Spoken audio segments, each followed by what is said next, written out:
bienvenue sur cette vidéo. Eh bien, aujourd'hui, je vais parler des filtres RC, puisque une personne m'a demandé de parler des filtres. Alors, ce sera d'abord les RC, peut-être les LC si j'arrive à trouver des selfs qui sont déjà emmaillotés, comme les résistances. Mais pour l'instant, donc voilà, j'ai préparé déjà un petit tableau avec un filtre passe-bas. Après, ce sera le filtre passe-haut pour cette vidéo. Et ensuite, une autre vidéo sur un filtre passe-bande, toujours à base de RC. Ce sont des filtres de premier ordre, c'est-à-dire une seule cellule RC. Alors, ben, on va y aller.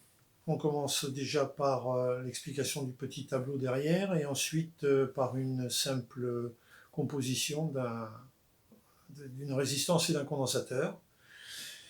Ce sera ici. Alors, voilà, comme d'habitude, hein, voilà, avec la petite plaquette toute simple, condensateur, résistance, le générateur de fréquence, l'oscilloscope, et on va voir ce que ça donne.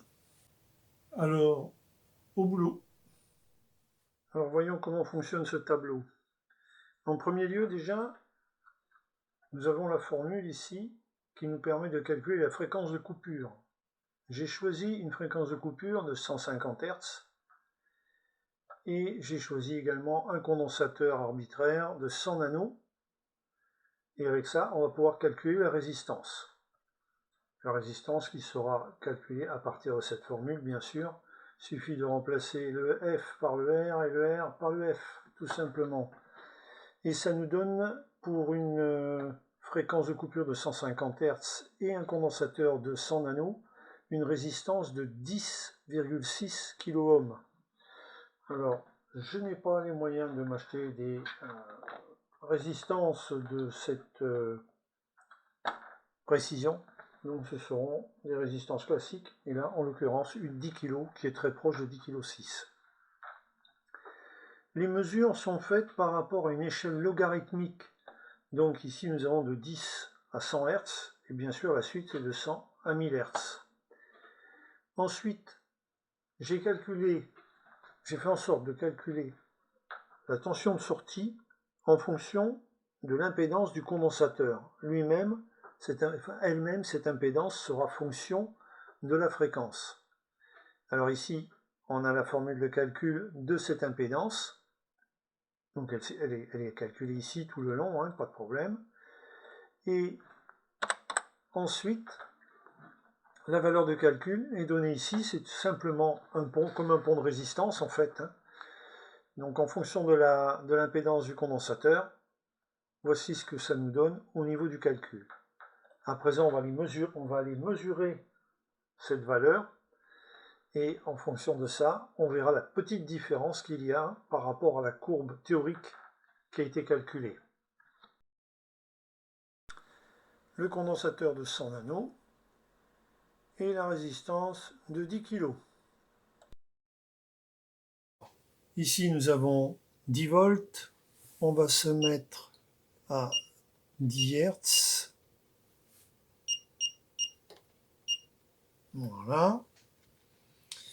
Et ensuite, on change, on se met sur le condensateur, aux bornes du condensateur. Et on va chercher la bonne fréquence.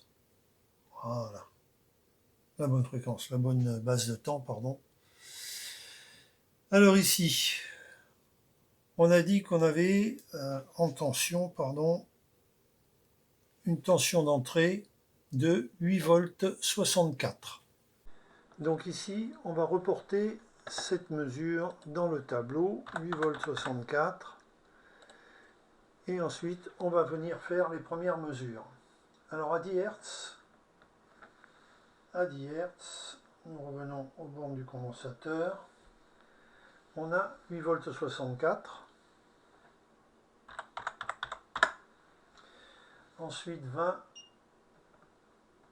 9,44. Ensuite 30, 9,60.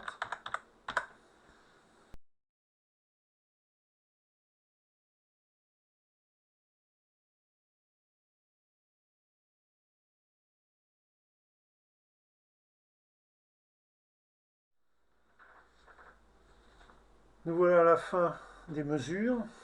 Alors on s'aperçoit qu'ici, on a une petite bosse qui ne devrait pas être. Alors là, moi je ne suis pas suffisamment calé pour expliquer les raisons de cette remontée. On voit bien en attendant qu'à 150 Hz, le signal commence à être bien atténué par rapport aux 10 volts, aux 8 volts d'entrée. Et plus ça va aller, plus il va descendre. Alors les filtres RC ne sont pas les plus performants, mais on peut faire après, toujours en RC, des filtres de deuxième ordre.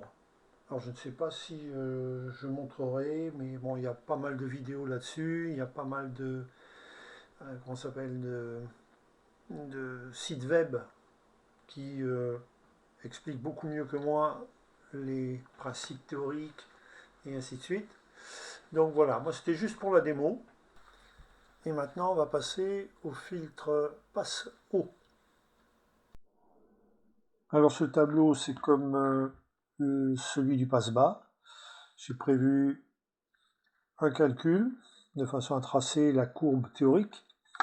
Et maintenant je vais faire les relevés des mesures. Alors comme tout à l'heure, je ferai un passage en accéléré de façon à pas gaver le temps à me regarder relever les mesures.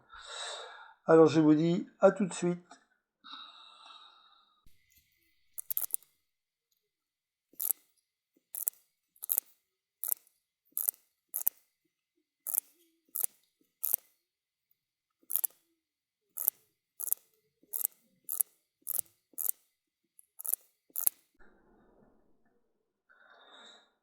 Alors ici j'ai oublié de corriger, c'était 10,4, on le vérifie.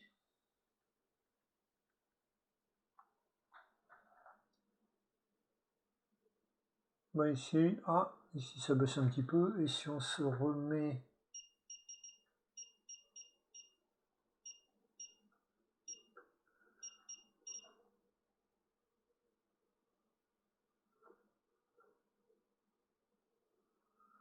Oh, on peut le laisser à 10 volts, 10 volts, 10 volts 4, ça va pas changer beaucoup, de toute façon c'est que la courbe théorique, donc ça n'est pas très gênant.